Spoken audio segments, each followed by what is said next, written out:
বিসমিল্লাহির রহমানির রহিম। আসসালামু আলাইকুম ওয়া রাহমাতুল্লাহ। আমি আরো কিছু কথা বলবো হাকিকতের বাণী। বাজানরা আমার ভাইরা, আমরা কোন পথে যাব?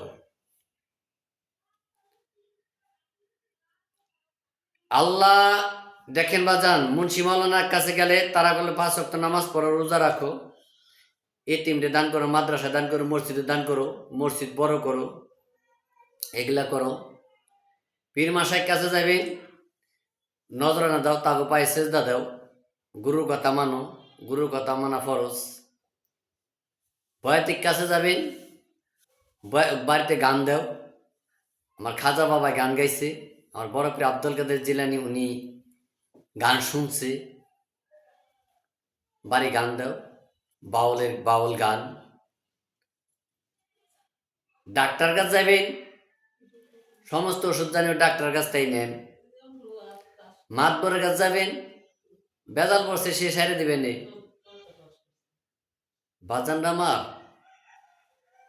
যে কর্ম করতেছে সেই কর্ম নিয়ে সে ব্যস্ত আছে। কাঠমিস্ত্রি চায় আপনি কাঠ টিনের ঘর দেন, রাজমিস্ত্রি চায় আপনি বিল্ডিং করেন, যে মাটি কাটে সে চায় আপনি বড় করে একটা পুষ্কুনি কাটে, বয়াতি চায় আপনি গান বাজনা বাড়ান, মাওলানা চায় আপনি রোজা নামাজ করেন এবং রোজা রাখেন, হজে যান, আর পিসাব চায় আপনি বায়াত হন।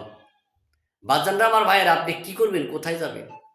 এখন বর্তমান পীর সাহেবের কাছে, বয়াতির কাছে, মাওলানার কাছে তিনজনের কথা কেন মিল নাই?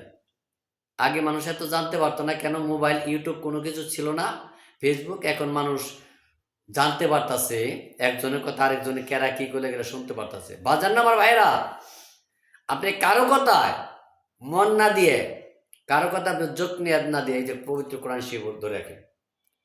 মাওলানা কি বললো অত দূর না যায়, বয়াতে কি বললো অত দূর না যায়, একজন পীর সাহেব কি বললো অত দূর না যায়, মাতবর চেয়ারম্যান মেম্বার কি চললো আপনি না যায়, এটাকে আপনি ধরে রাখেন।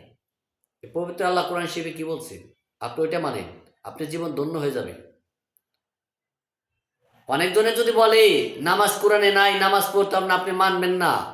নামাজ পড়লে আপনার ক্ষতি দেখি, আপনার গুণা তো হইতেছে না, ওই কথা মানবেন না। কোরআন শরীফে নামাজ নাই, আমার নবী নামাজ পড়ছেন, ওয়াক্তি নামাজ। উনি ঘোষণা দিয়ে গেছেন যে আমার মুমিনগণ নামাজ পড়বো, আমার আল্লাহর বান্দাগণ, আমার উম্মতগণ নামাজ পড়বেন। কোরআন শরীফে নাই কে দেহে? কোরআন শরীফে আছে নাকি যে আপনি অনেক কিছু যে কোরআন শরীফে থাকবে, যে কোরআন শরীফে যারা আছেই ওইটা যত ধরে দেন? তো কোরআন শরীফ বলছে নাকি যে আপনি করেন, বিল্ডিং 6 তলা করেন? কোরআন শরীফ বলছে নাকি আপনি পুষ্কুনি বিশাল করে বড় করে কাটবেন? কোরআন শরীফ বলছে নাকি যে আপনি করবেন এই অন্যায় অত্যাচার ভাবে করবেন, অন্যায় অত্যাচার করবেন? বাজান আমার ভাইরা, এত তো না বিচরে সবটাই যদি খালি কোরআনে বলা থাকবার সেইটাই, এই হাদিসও তো কিছু কথা আছে। তবে বাজান আমার ভাইরা, আপনার পথ নষ্ট হবেন না, এই পবিত্র কোরআন শরীফটা ধরে রাখবেন, আপনার কখনো পথ নষ্ট হবেন না। দেখবেন পবিত্র কোরআন শরীফে কি বলেছে, সেই কাজই করবেন। সকলেই ভালো থাকবেন, সুস্থ থাকবেন।